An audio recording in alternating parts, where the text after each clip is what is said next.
Welcome back to the channel and welcome back to another UFC fight prediction video. In this video, I'll be predicting the full card of fights for UFC Fight Night, Tsarukyan versus Hooker. So without further ado, let's get to our first fight on the card. First fight, we have in the heavyweight division, we got Bujulo versus Denzel Freeman. And how do I feel about this one right here? I'm going low confidence Denzel Freeman to beat Bujulo. I just feel like Denzel Freeman has fought the better competition, even outside of the UFC or outside of MMA. Like, he's competed against some of the better grapplers in the world right now, or at least some of the grapplers that are in the heavyweight division right now that are doing well, and the strikers. So he has a win over a guy that just got, Asplund, who just got in the UFC. He took Puyarami to a decision in grappling. So he's been competing at a higher level and beating better guys. Bujulo, I can't really rate his competition. And he seems to primarily be a grappler. I feel like Freeman's stronger. Let me see. Hopefully he's not dwarfed in any way. The guy is taller, about 2 inches, but the guy's pretty much a grappler himself as well. I think Denzel Freeman just a more touted grappler here. Can't put too much confidence in one at all. Low confidence Denzel Freeman. And I'm going to say like a second round TKO for Freeman. I think he'll be able to out-grapple, out-position Bujulo, break him down, and put him out second round via TKO. So in this one, I got Denzel Freeman via second round TKO. Age roughly similar, but Bujulo got some advantages. Like, he's younger, taller, but we'll see. Less experience though. No real credible experience. Next fight we got in the welterweight division, we got Izagakhmaev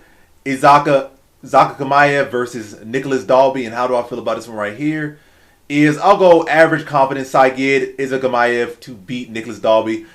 I feel like, if it wasn't Dalby coming off a knockout loss, and he's probably come off one of these close split decision losses or split decision wins, or stoppage of Bonfim, maybe I'll probably lean him. But he's up there in age now, probably like 41 years old, going there for prime Izagakhmaev. Izagakhmaev has good momentum by him, and Dalby come off a knockout loss. I think Izagakhmaev can be able to apply the pressure, crack him a big shot, put him on his back, and break him down.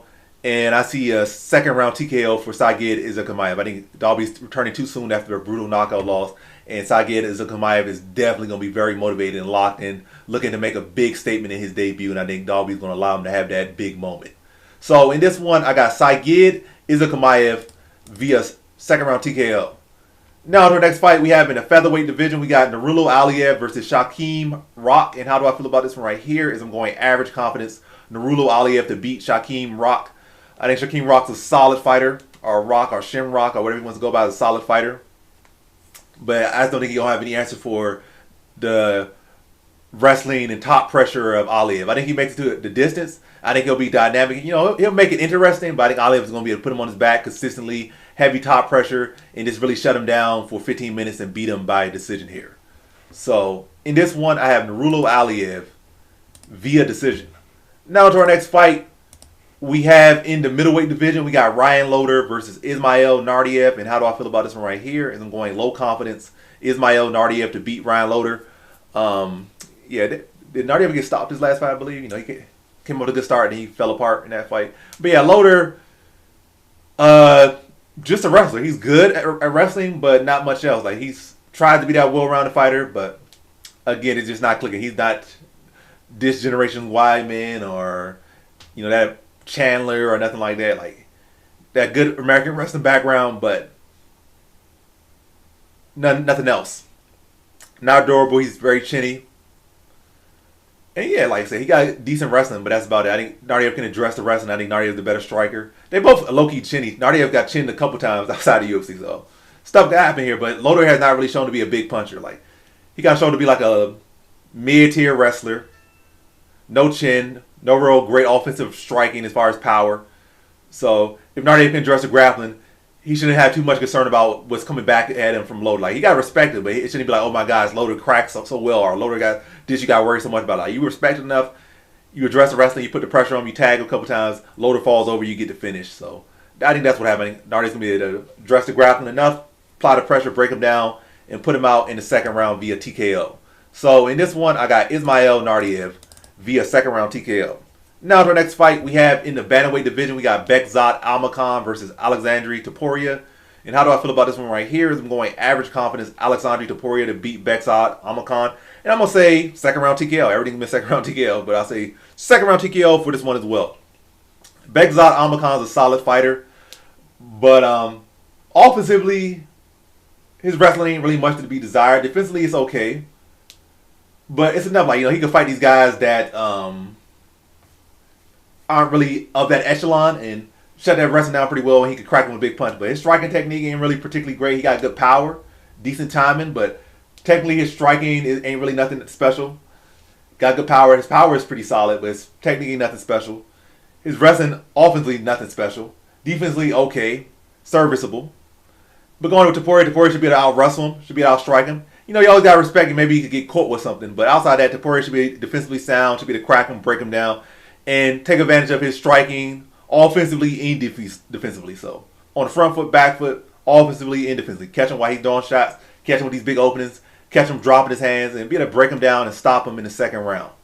So, in this one, I have Alexandre Topuria via second round TKO.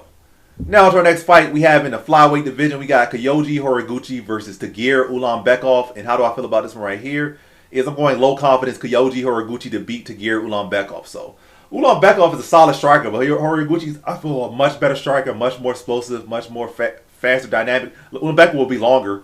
But I think Horiguchi, Loki, can have wrestling success against Ulanbekov. Loki, he might even be able to out-wrestle Ulanbekov in this fight. Because Horiguchi's wrestling and grappling is very underrated. Very explosive. And really one of the most accomplished fighters in MMA. I'm not going to say all time. Well, I guess all time. But I'm not saying like top 10, top 15. But maybe like that top 50, top 40. The guy really has accomplished a lot outside the UFC. He was a Risen and Bellator champion at the same time. And he beat credible competition in both of those leagues. And continues to beat credible competition in both of those leagues. So Horiguchi's a real stud. But yeah, Ulanbekov's not really no big finishing artist. He got some decent submission attempts. But yeah, I think Horiguchi would be the better striker. I think he'll be able to mix the striking and grappling very well in this fight. And just really be quicker and sharper and more dynamic than Ulanbekov. Be able to beat him to the punch and also be able to time shots and take Ulanbekov down at times. I think Ulanbekov is going to struggle with the entries of Horiguchi, struggle with the timing, struggle with the reads. And I just think Horiguchi's time outside of UFC is going to shine here in this fight. I could even see a stoppage for Horiguchi here. But I'll say more so decision. I just think Ulanbekov is going to have a very tough time reading him. And just going to get behind early in this fight and going to be struggle to catch up and struggle to keep up. But yeah, in this one, I have Kyoji Horiguchi via decision. Now to our next fight, we have in the light heavyweight division, we got Abdul Rahman Yakhyaev versus Rafael Cerqueira. And how do I feel about this one right here? Is I'm going high confidence Abdul Rahman Yakhyaev to beat Rafael Cerqueira. Yeah, always concerns picking a guy high confidence in their debut. Stuff to happen. Cerqueira did look the best he ever looked in his last fight despite a loss. But he was cracking his opponent, who was a pretty decent prospect. But I think Abdul Rahman Yakhyaev is not going to be looking to drop the ball in where they fight in Qatar. Come in, put on a great performance, look to crack Cerqueira early and get him out of there early. Is most of Cerqueira's UFC opponents have done him outside his last opponent. And I think Yakhyaev should come in there and be the more dynamic striker, pick his shots well, touch the glass chin of Cerqueira and put him out early in round one. So in this one, I have Abdul Rahman Yakhyaev via first round TKO. Now to the next fight we have in the featherweight division, we got Luke Riley versus Bogdan Grad. And how do I feel about this one right here? I'll go low confidence. Well, I'll go average confidence. We're at the end of the year. Let's get some better confidence. So average confidence, Luke Riley to beat Bogdan Grad. Yeah, I think Bogdan Grad is a solid fighter, but he's just more so a serviceable fighter. He's well-rounded everywhere, strong, well-conditioned, decent striking, decent grappling, but not really particularly special anywhere. Luke Riley's young, but very young, creative, dynamic, and I think he'll be able to push a pace and just outwork and outpace Grad here, and just be able to mix it up better, mix it up and outpace Grad to a decision here. I can see a stoppage, but I'll lean more decision. Like Grad is tough and serviceable, but I think Riley will be able to outwork him to a decision here. So in this one, I have Luke Riley via decision. Now to our next fight. We have in the flyweight division, we got Alex Perez versus Azu Almabayev. And how do I feel about this one right here? I'll go high confidence Azu Almabayev to beat Alex Perez.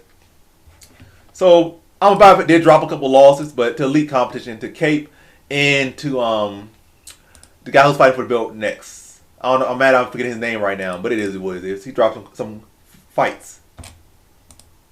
Or he dropped a fight. Let me see. Matter of fact, he never even fought him. He just lost to Cop. He was supposed to fight Joshua Van, I think, at one point, but that fight never happened. But anyway, he only dropped the fight to Kopp. And Kopp, low-key, high-key, did poke him in the eyes a couple times to get that finish. But nonetheless, he was getting picked apart regardless. But Perez is no Kopp. Perez has been working on his takedown defense, but I think Almabayev will be able to out-wrestle him here. I think it'll be a competitive scrap, but I think Almabayev will be able to have great wrestling success.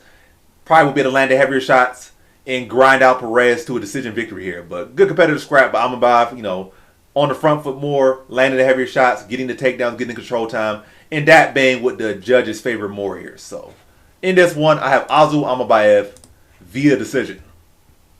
Now, to our next fight we have in the heavyweight division, we got Sergey Spivak versus Shamil Gaziev. And how do I feel about this one right here is I'm going high confidence Shamil Gaziev to beat Sergey Spivak. So, I feel like Gaziev, he's been working on his conditioning since losing that fight to, what's his name?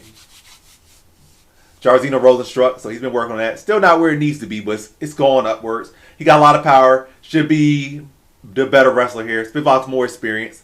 But I think Gaziev gets it done with his striking here. I feel like Spivak has been stopped on the feet a lot when, whenever he gets some clean shots put on. Spivak has not really shown to be the most durable guy. I think Shamil Gaziev will be able to apply that forward pressure, be on the front foot, back Spivak up, and eventually start to set his shots up. And once he starts to crack Spivak, I see Spivak crumbling underneath the power and presence of Gaziev. You can probably some forward pressure, probably bully him in the clinch a bit, landing some shots and breaking Spivak down and stopping him in the first round. So, in this one, I got Shamil Gaziev via first round TKO. Now to the next fight we have in the welterweight division, we got Jack Hermansson versus Miktabek Orolbai. And how do I feel about this one right here is I'm going low confidence Miktabek Orolbai to beat Jack Hermansson. So Hermansson dropping down to welterweight at the later stage of his career. That's not really the best thing to do in your career. He's 37 years old, pretty sizable middleweight. Now you're dropping down to welterweight this late in your career, coming off a brutal knockout loss. And Orolbai can crack. Yes, he might not be as big as Hermansson or whatever, but Hermansson's going to drain himself. So coming off a knockout loss, you're going to drain yourself. And Orolbai, he's not the super biggest welterweight, but he's strong and compact. So I think he'll be able to address a drain Hermansson physically. And then on the feet, a drain Hermansson, I think he'll be able to be quicker and be able to slip those shots in there and crack Hermansson. And I'll say like a second round TKO, I think Hermansson will be doing okay till he's not.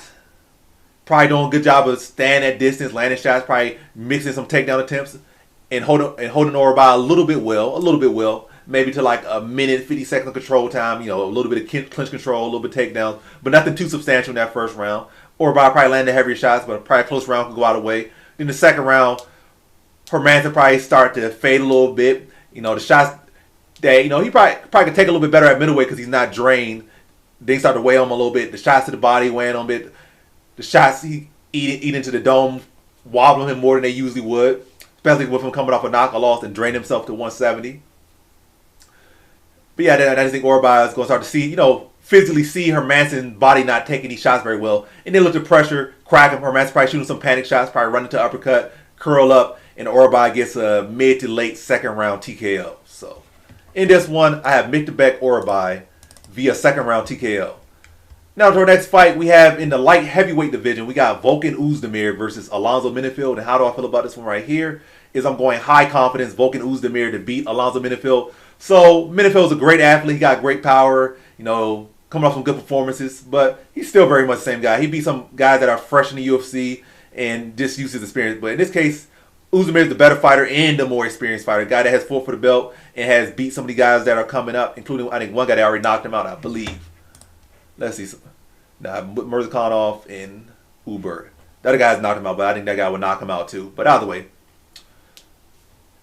Yeah, was he coming off a close decision loss to Uberg, who's fighter belt? You got knocked up by Uberg. MMA calculus here. But yeah, I think Volkan Oezdemir's wrestling has come a long way, and it's not like Menifield's such a great offensive wrestler, so I think Oezdemir should be able to deal with the grappling of Menifield. If anything, Oezdemir low-key could probably out-grapple Menifield. And on the feet, I think Oezdemir is just a much better striker. Menifield got power and pop, but I think Oezdemir's chin solid enough to deal with it, take a couple shots if necessary. Then on the feet, Oezdemir is going to be able to find the cleaner shots, the cleaner counters, the cleaner offense, probably be able to chop the legs down, take away some of the power and ability to plant from Menifield, draw out the big reaction from Menifield, and walk him into counters and knock him out. I'm going to say first round. I'm not even going to say like a breakdown effect. I'm going to say first round. Menifield has already been chinned a couple times in the first round. Were they both in the first round? What? Mirzakhanov was like second round, I think. By the way, he got chinned in two of his last losses. even though he's on a 2-fight winning streak. And I think Oezdemir can address the grappling, be the more dynamic striker, be the more technical striker, break Oezdemir down, break Menifield down and knock him out first round, like mid to late first round for Oezdemir. So in this one, I have Vulcan Oezdemir via first round TKO. All right. Now to our next fight, we have in our co-main event, we have in the welterweight division, we got Belal Muhammad versus Ian Machado Garry. And how do I feel about this one right here? I'll go low confidence Garry to beat Muhammad. I think that this performance that Islam just had made Muhammad look real bad, to be honest. I know y'all boys and y'all train together and y'all friends and all, but that made it look real bad. Like that Jack was able to scramble so well and defend it and do all this stuff. I know you're gonna try to come here and be better, but I think Belal had his time. He waited a long time. He had his moment. He lost his moment. 37 years old versus a 28-year-old. 37 years old versus a 28-year-old guy. So you're like nearly a decade older than this guy. Gary's a young, promising contender, and I don't think he's gonna be so willing to give up, any momentum he has to a 37-year-old Muhammad. I think Gary's gonna be much longer, much faster, much more dynamic. He's gonna look at what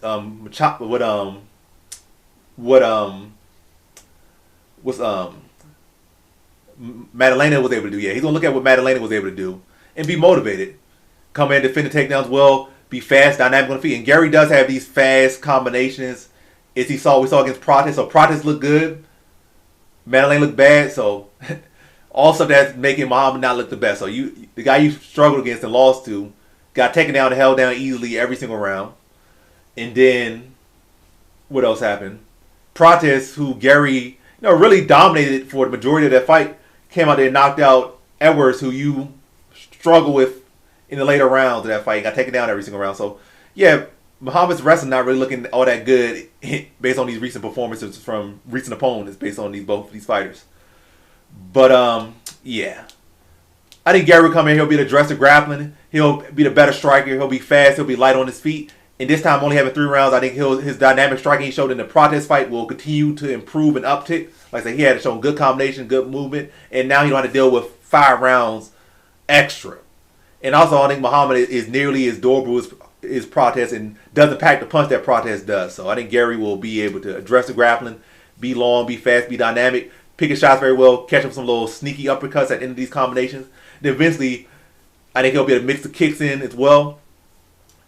Now they can throw a good combination and be able to slip that high kick in at the end, catch Muhammad with his hands low, drop him, and finish him off in the 3rd round. So in this one, I have Ian Machado Garry via 3rd round TKO. Now to our main event, we have in the lightweight division, we got Arman Tsarukyan versus Dan Hooker. And how do I feel about this one right here is I'm going high confidence Arman Tsarukyan to beat Dan Hooker. I think Dan Hooker's a solid fighter, but I feel like there's definitely a very visible pecking order in this weight class. Like every weight class, there is some semblance of pecking orders, but I feel like lightweight is very visible. Like guys just really struggle to get over the hump to beat guys like, to beat the Poiriers, to beat the Charles Oliveira's and the such and such and such and such. Like the Gaethjes, like I feel like guys struggle to get over these humps. And Dan Hooker is definitely one of those guys. And 5 rounds, Arman. I think Arman will be to get takedowns. And I think he'll be able to have great wrestling success as well. And another thing, Dan Hooker, he's never really been that guy that 5 rounds have necessarily favored. I feel like, the peak Dan Hooker, he was a beast, a killer in the first 2 rounds. Really. Like 3rd round, you kind of stretch it a bit. But he was like a beast, like a monster in those first 2 rounds. Like he was going to give you hell those first 2 rounds.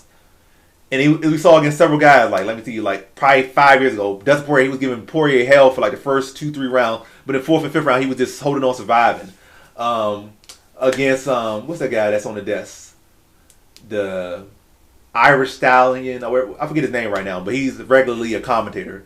I mean, names elude me, it is what it is. I know exactly what I'm talking. Paul Felder. Paul Felder, he was doing well, picking apart Paul Felder. And then in the 4th, 5th round, again, it seemed like he was surviving. It seemed like he kind of survived that 4th and 5th. And I have not really seen a great 4th and 5th from Dan Hooker. As a matter of fact, I don't think he's been in a 5-round fight or seen the 5th round, 4th and 5th round in a long time. So, yeah, I can see Arman drowning him in this fight. And I'm gonna say a 4th round submission for Tsarukyan. I think Hooker will have moments in this fight. I think he'll make it, tough early, But again, Hooker has never really shown me to be that guy that really digs deep. He dug deep against Turner in the 3-rounder, and Turner's guy that's like kind of similar parallel to Hooker, like where kind of a little bit. Well, I'm not gonna say. I feel like Hooker is not really mentally weak. It's just like he just don't have. I guess cut it down to lightweight with that long frame. It kind of drains him. He don't really have what he needs in that 4th and 5th a lot of times in these big fights in the past. Where I feel like Turner kind of just mentally weak. So I'm not gonna say like Hooker's mentally weak, but I do feel like he has not really ever shown up in the 4th and 5th like he needs to. Like he survived, he done enough, but he never really shown up strong those rounds. So I can see Hooker, doing well enough in the grappling department and showing good stuff throughout the fight being competitive, but Tsarukyan being up, and this Tsarukyan in the 4th and 5th round, or once we get to that 3rd, 4th round, or late 3rd, and then we go into the 4th, like just really start to drown Hooker in the fight, start to get the takedowns on him, start to really be heavy on top, break him down, bust him up, and then find a submission in the 4th round. By the way, I see Tsarukyan win. I can see him winning the decision. I can see him winning the early stoppage. I can see him winning the late stoppage, but I'm leaning more towards late stoppage, taking him to the deep waters and drowning Hooker and getting a 4th round submission. So in this one, I have Tsarukyan via 4th round submission. And that concludes my fight predictions for the full card of fights for UFC Fight Night, Tsarukyan versus Hooker. And as always, thanks for watching. Peace.